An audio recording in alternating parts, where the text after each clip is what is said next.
why he's the furthest from content with his one ring. NBA Today starts right now.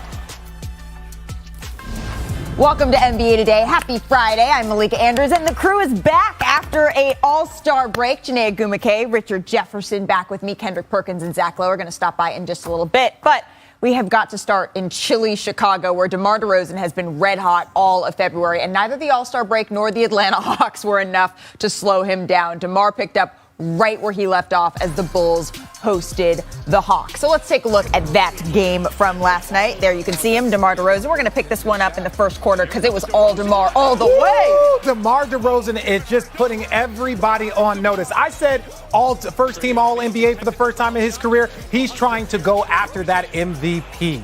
If you watch him, he is taking his time. Janae has talked about it. Is he the master of the mid-range? Is this a man that has perfected his mid-range? Yes, he is. Let's go to the fourth quarter because it was a close game, but DeMar DeRozan, he would seal it for Chicago. Take a look at this. Gets to a spot, hits it. And you just can't stop that. He works you down. Even if you give him space, he eats it up, gets to a spot, and he still has that ability to elevate. Just elevate. This isn't a game to him. This is his actual life. The fact that you have those two guys trying to guard him for the game winner, that was your problem. That was your first mistake. Well, the Bulls win 112-108. Here are them after the game. Can you just walk me through that last sequence? I knew they was coming on a double. No, I just said I was going to make a quick move, get to my shot. Did you ever miss in your life the mid-range shot? 19 out of 20 you made. DeRozan fires for the lead. Compton's finest does it again. That's the beat, baby. Big shot. When DeMar gets to his spots and feels like he's in rhythm, he's going to take those shots. But, what he's done, however many games it's been now, and really just the whole year, he's just been remarkable. I mean, he's been incredible. Smooth criminal. D-Roll, man, is one hell of a player. That basket is looking the size of Lake Michigan right now for him.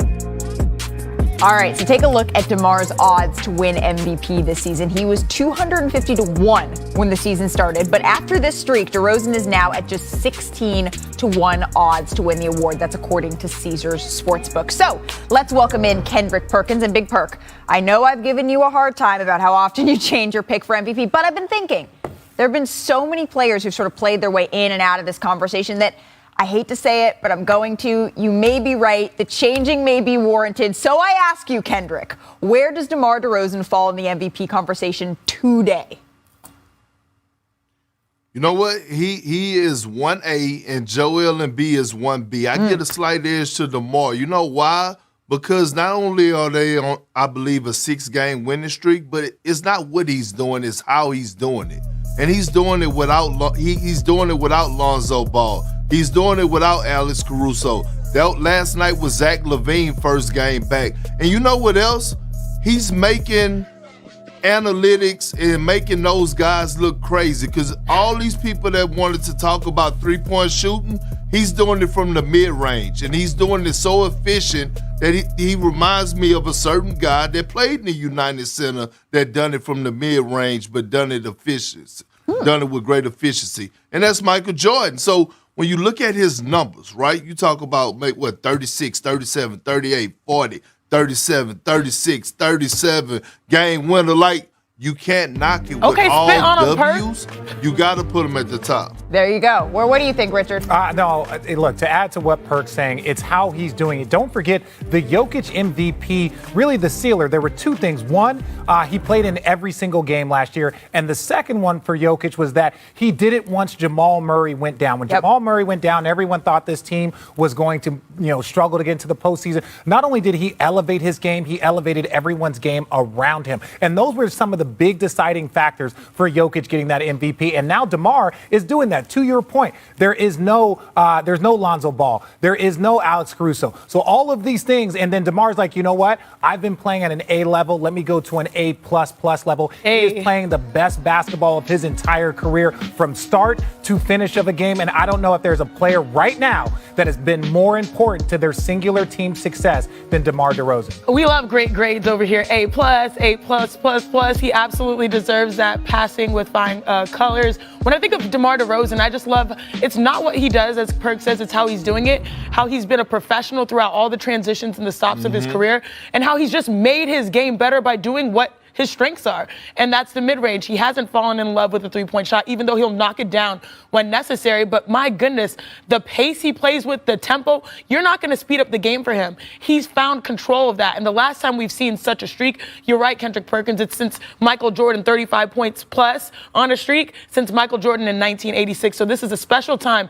And when it comes to the MVP conversation, I love that 1A, 1B because I do think, yeah, I know it's more than one answer. But of course, I believe, leading into All-Star break, it's been Joel Embiid. But Joel Embiid, he had those numbers. We talked about since Christmas Day, he's been putting up, he never got dipped below 30 except once. This is DeMar DeRozan's time, and I'm really excited for today and moving forward to see what the answer, pun intended, when it comes to Philly star. Well, you're balling when even your competitors are having to compliment you. So take a look at this. Other stars are noticing what DeMar DeRozan is doing. John Morant tweeted, he's like that for real. And Donovan Mitchell tweeted, sheesh, DeMar. And then James Harden chimed in, proud of my dog, DeMar DeRozan. So James Harden, he had something to say about DeMar. Well, at Sixers shoot-around this morning, Joel Embiid had plenty to say about James Harden ahead of his 76ers debut tonight. So here's Embiid on how Harden will mesh with the team. It's not going to be hard.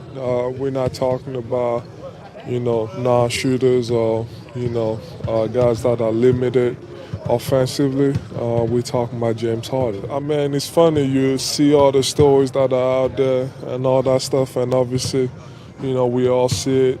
It's completely different than, what you see out there. He's a great person, great personality, always smiling, fun to be around. His presence on the team and on the floor, has really changed a lot since he got here. So I'm just excited for that to continue on the court, and I think he's going to help us a lot. All right, so Joel Embiid, he sounds pretty optimistic about how easy it's going to be for Harden to fit in with the Sixers. But Richard, do you think they're going to hit the ground running, or do you anticipate maybe some growing pains here? Well, I think if their goal is to be the best team in the NBA and to win a championship, there's going to be growing pains. It doesn't mean that they're going to lose a ton of games or this and that, but there's going to be games of understanding, hey, I like it here. Hey, when you pass the ball here, make sure you're cutting. What are we going to do with Matisse Thybulle? Because also, even for Tyrese Maxey, he has been playing outstanding, but he has been on the ball predominantly. They were grooming him to be a point guard, and he was excelling in that space. So now he has to learn to play off the ball. All of those things are going to still lead to wins, but in order for them to get to that elite level of winning a championship, there should be growing pains, and they're going to have some. But Shanae, how much is Harden going to raise Philly's ceiling here? This is the point of getting and acquiring James Harden, to win a championship. James Harden is the championship piece. That's the expectation for this squad. You've got a 1A, 1B MVP in Joel Embiid, and you've got a former MVP that is still in his prime. And a lot of people will criticize the last 2 years, how things went with Houston, how he got out, how he played in Brooklyn, especially right before the trade deadline. Well, the reality is, if you really want to be unbiased about it, he's in the process of reinventing his game. Meaning, we're not seeing as many step backs. We're not seeing as many, trying to get to the rim and get fouls. We're seeing more assists. It's not been perfect or pretty at all points, but James Harden, he's giving us the evidence to show that he's willing to do whatever is necessary, even make people mad enough to get to Philly to win a championship. So yeah, James Harden, he is the championship piece. We'll see if it all works out. I'm so excited for tonight. I don't know if you guys can tell. I'm thrilled. Big perk. What was that? You know what else? We looking at those clips, and guess what? He looks skinny all of a sudden, right? All these people that was talking about he looked fat and out of shape, all of a sudden James Harden looks skinny, right? He looks in shape. But that's one thing. You asking for any tips? Here it is, right? Stop it. I knew that was coming. But listen, I don't. But listen, here's the thing. When you look at James Harden's game, we all had concerns on how he was going to adjust when he got to Brooklyn. And he showed us last year that he actually could be a point guard. Not only be a point guard, but be the best point guard in the NBA, because he was that last year. So what he's going to do is add to Joel Embiid's game. Joel Embiid is going to get those wide open looks at the elbow and mid-post area because of James Harden. Joel Embiid is going to be able to be a lob threat at the basket and get easy lobs at the rim because of the pressure James Harden put on the basket. So I think this is just, we're going to see pick and roll at its finest between a guard and a big finally. And James Harden has did so much of a great job transitioning from a shooting guard to a point guard, that it's not going to be a problem at all. Well, here's one thing I'm going to be watching for with James Harden. He prided himself in being the league's Iron Man for so many years. And then over the last year or so, that's gone downhill a little bit with his hamstring, not being able to stay on the court in Brooklyn, obviously needing some time to get back right before he's made.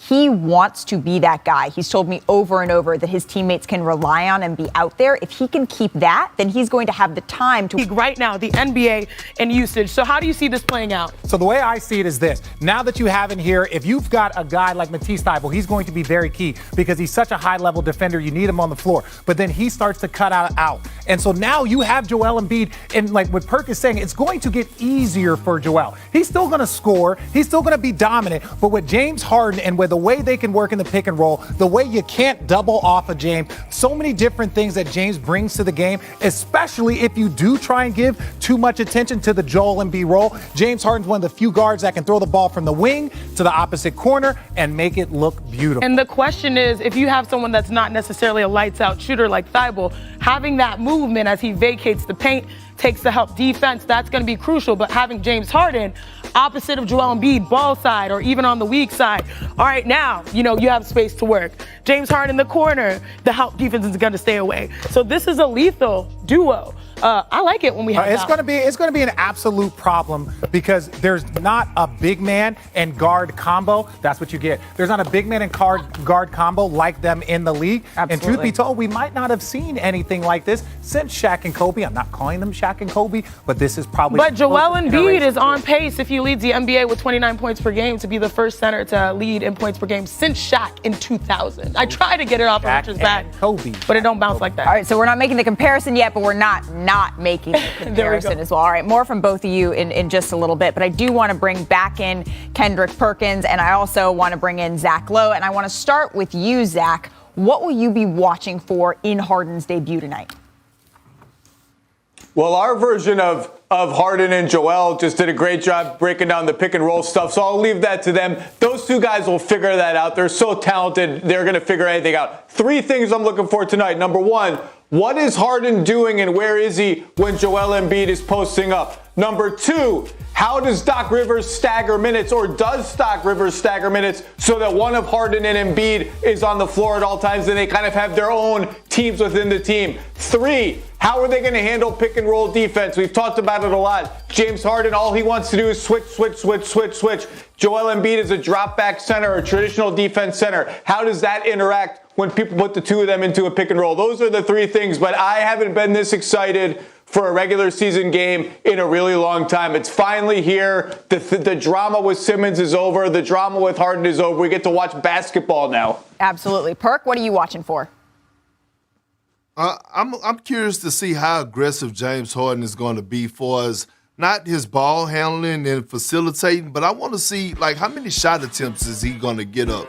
Is he going to try to come in with the mindset of, I don't want to burn bridges, I want to fit in, or he's going to come in and say, no, I'm establishing my presence right now and letting y'all know that, it's me and Joel Embiid show. I'm interested to see that, along with how many free throws are these guys going to shoot tonight.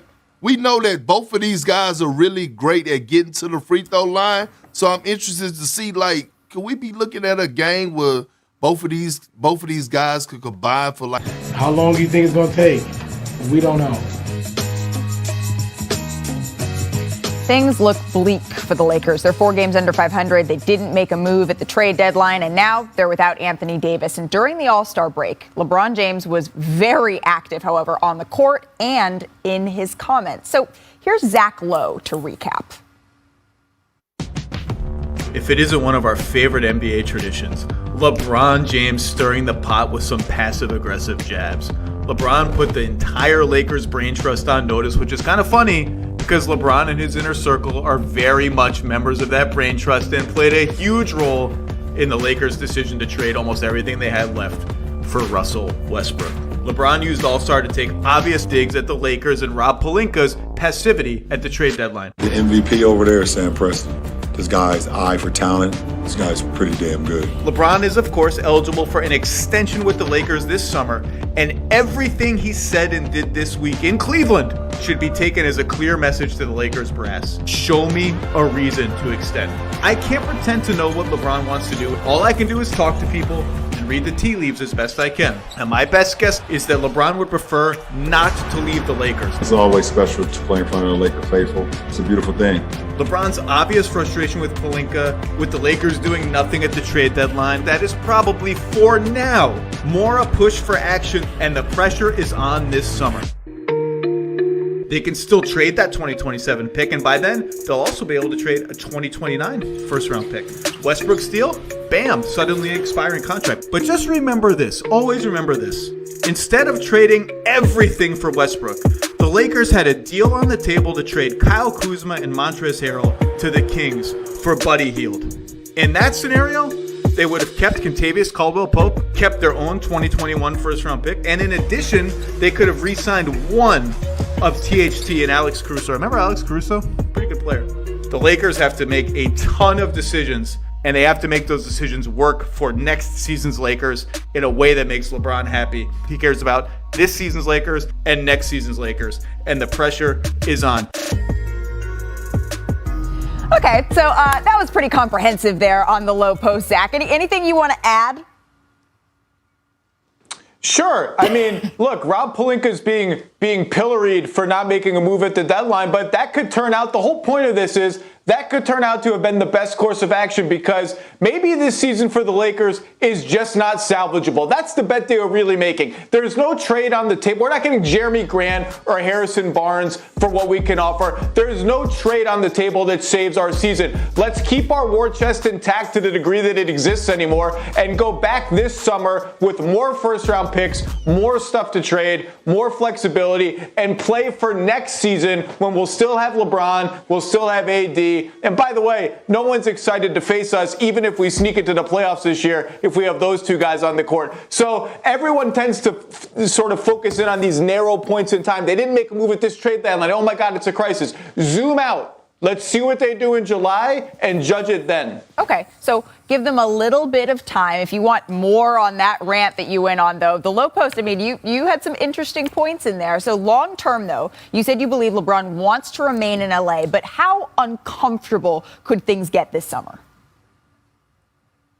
If they do nothing, if this is the team they run back next year, I think it's going to get uncomfortable. But what will really be uncomfortable is if they offer LeBron a contract extension and he doesn't take it. That's DEFCON 1 uncomfortable. So we'll see what happens when he becomes extension eligible. They'll surely put some kind of deal on the table for him, and we'll see if he decides to take it or not. Looming over all of this, of course, is the comments he made to The Athletic's Jason Lloyd about how he wants to play his last season with Bronny, his son. When is Bronny going to be in the NBA? Who's going to draft him? How is that all going to work? So there's a lot of variables swirling around here, but I think personally his preference is to remain a Laker, and we'll just see what happens this summer. Absolutely. Zach Lowe, thank you so much. And the Lakers, they're back in action tonight. So let's wrap up a very busy All-Star break for LeBron James, his game-winning shot in Cleveland. That was the exclamation point. But Chiney, what stood out to you the most, let's say, from LeBron's All-Star weekend? That LeBron James still loves the moment. He loves the big shot. And mind you, that All-Star Richard's game... looking at you like 1 + 1 = 2. But yeah, it's true. You know, Steph Curry was going for 50, but LeBron, I mean, look at the degree of difficulty. 2 defenders on him, one being Joel Embiid running out there because Joel wants to win MVP too, right? And he just knocked it down. The last time we saw the Lakers, what happened? 33-8-6 by LeBron James, and they had a very big win against the Jazz. So to me, this season may not be salvageable from a championship perspective, but LeBron James is still playing an excellent brand of basketball, and he's not running away from any challenge. What do you think, Richard? Well, I think this when we talk about putting Don't tip that over now. Well, there's nothing Don't left. spill too much tea. When they're talking about him being in that space, okay, are you guys happy? No. No, I'm kidding. When they're talking about LeBron being in that space, this is what's key for Bron, is understanding that for him, he might be trying to put people on notice, but he does not want to leave the Lakers. I truly believe that. He just lets everybody know, I will leave the Lakers if things aren't going the way that I believe and if the position isn't, putting me in a spot to win a championship. So that's all I take from that. But ultimately, I think it might have been the right move. This season was not salvageable. There was nothing on the table. There was nothing out there that was going to make this team even a conference finalist. So ultimately, save your pieces and then try and figure it out in the summer. Big Perk, what stood out to you the most from this weekend, All-Star weekend? I have to say LeBron James and Michael Jordan when they saw one another being the interaction. Like I done been around Bron a lot of times, and I didn't witness him, get phone calls or be around powerful or talk to popular people, and nobody never moves him. But like watching him, approach Jordan or Jordan approach him, however it went. You just seen a certain type of joy on LeBron James' face that I'd never seen before. And that just goes to show you, like, the power of Michael Jordan. Like, when he walks into a room or he walks into an area or the effect that he has on just people overall. I always say, like, before Michael Jordan came into the NBA, like Magic Johnson, Larry Bird, Isaiah Thomas, that like they were the circus, right? The greatest show on earth. And then all of a sudden, it's like Michael Jordan like brought that Disney World type feeling. And like every time he just walks into a room, it almost seemed magical. Yeah, I would agree with that. All right, let's go from what had happened to what's going to happen. Obviously, the Lakers, they're back in action. But the Grizzlies, they were back in action last night. And Ja Morant, he gave fans a little bit of a scare when he went down against the Timberwolves. So Ja was able to finish the game. And Coach Taylor Jenkins said that Morant needed, quote, an extra stretch and will be sore. But man, I was watching that game, and credit is due to the Timberwolves and D'Angelo Russell. He dropped 37, including 23 in the fourth quarter. There were multiple times I just he can't miss, Richard. What did you see from them down the stretch that could maybe aid them in a playoff push here? So what I like about D'Angelo Russell, he's already helped lead a team to the postseason. He's already been in that spot with the Brooklyn Nets. And obviously he's kind of bounced around a little bit, but I know that he knows how to play elite basketball, and I think this team around him, especially when you look at their defense, their deflections, all the thing and all the energy that this team brings, this team, when I look at the Minnesota Timberwolves, I see a team that has potential to get better as the season progresses. Absolutely. This is the Minnesota Timberwolves that we've been waiting for. The exciting team, the one that we want to watch. We all root for Anthony Edwards. He's so much fun on and off the court. D'Lo, ice in his veins. He's one of the streakiest shooters that we've seen in the game. Last night. I know, my goodness. And Cat, we're talking about recapping the All-Star weekend. Well, that big man won the three-point contest, and I talked to him afterward. He's like, man, I'm just feeling good. You know how much that meant for him, and honoring the legacy of his mother and all of ththose things. To me, it's like, wow, finally they can breathe, they can play basketball. This is what I believe Perk said not too long ago. This is probably the best young backcourt, big three that the NBA has that's developing. Well, they have arrived. They've arrived in a big way. I think they challenge each other. I know we've had situations and conversations about Ants calling out Cat and Cat calling out Ant. I love that because that's what great teams sort of do. So I'm very pleased for the Timberwolves, and this is the team that I signed up for and I'm rooting for. Well, we saw a tweet from Patrick Beverley on our screen not that long ago saying, hey, where was all the trash talk now? Where was the trash talk that the Grizzlies had before? There you can see it. Memphis, no dancing or talking crazy tonight, huh? Oh, okay, good luck the rest of the way. Goodness, what do you think of that, Big Perk? Hey, look. What you say, RJ? What's your saying? If you stay petty, you ain't gotta get petty. Yeah, exactly. But I love this. See, I'm not a fan of all the jersey swapping and all that. Like, I love the noise talking. You know why? Because the next game, if they match up again this season, they might match up in the postseason. By the way, since Sinead bringing up receipts, I did pick the Timberwolves to make the playoffs this season. I know we just getting into it, and they, a few games over 500, but I did pick them just, a little light point. But look, I'm going to be looking forward to this matchup. And by the way, Patrick better bump his gums because he was up in Ja Morant's stuff last night. Like, look, at the end of the day, Ja did not have his best shooting night last night. He did not. He struggled kind of from the field. So, Ja got to get his get back. Well, I love the currently hold the 5th spot in the Eastern Conference heading into Saturday night's matchup against Brooklyn on ABC. But remember, when they were the number 1 seed in the East in 2019, it didn't pan out the way that they hoped. So last weekend, I caught up with 2-time MVP Giannis Antetokounmpo to find out how things have changed for the Bucks this season as they prepare for another push toward the finals. The long wait has ended after a half-century. The Milwaukee Bucks are NBA champions once again. The hunter versus the hunted. You've been the hunter your entire career, and now all of a sudden you're the champ, and people are looking at you like you have a target on your back. What's that transition been like? Yeah, I try not to think about the past. Try to be in the moment as much as possible. Keeps me humble. Obviously, I realize that a lot of people are coming after us. You know, when they come to Milwaukee, they're excited to play against us. They're excited to beat us. You know, so I understand that. But at the end of the day, I'm trying to get better. I want to win another championship. And the slam from Antetokounmpo. I have things that I set and steps in my mind, and we have goals that we set as a team, and we're not even close. So we're still chasing. There's a lot of teams that stand in the way, for us to achieve our goal. But at the end of the day, hopefully we can be the team that's playing at the end. Is there any sort of secret sauce that comes with being the team that just sort of flies under the radar a little bit, even as the champs? Nobody cares about us, So we play in Milwaukee, small market team, not a lot of attention. We just go out there, do our job, and we're all about winning. We're all about taking care of our families. We're all about enjoying the game, and wherever it takes us. Antetokounmpo! Wow, what a play by Giannis! If this is the team, the people who are available and out on the court right now, that you're marching into the playoffs with, do you think that group can win it all? Yeah.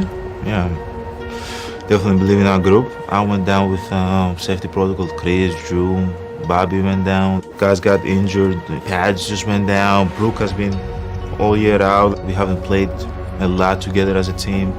6 teams every year that have a chance. I just want to be among those 6 teams, and at the end you can hopefully play good basketball, you find your chemistry as a team, and you win some games, and you're able to go to the NBA Finals. 17. Here's our NBA Saturday primetime matchup. Giannis and the Bucks will be hosting the Nets in a rematch of last year's epic 7-game playoff series. Our coverage begins with NBA Countdown at 8 Eastern, 5 Pacific on ABC and the ESPN app. Now shifting to a much more serious topic, the entire world is watching what is happening in Eastern Europe, including NBA's 2 active Ukrainian players, Alex Len and Svi Mikhailuk. And yesterday, both men took to social media to release a joint statement condemning Russia's invasion of their home country. The statement reads, quote, "A great tragedy befell our dear homeland, Ukraine. We categorically condemn the war. Ukraine is a peaceful, sovereign state inhabited by people who want to decide their own destiny. We pray for our families, friends, relatives, and all the people who are in the territory of Ukraine. We hope for an end to this terrible war as soon as possible. Dear fellow Ukrainians, hold on. Our strength is in unity. We are with you." And last night, the Kings and visiting Denver Nuggets held a moment of silence and linked arms in a moment of solidarity with Alex Len and his home country of Ukraine.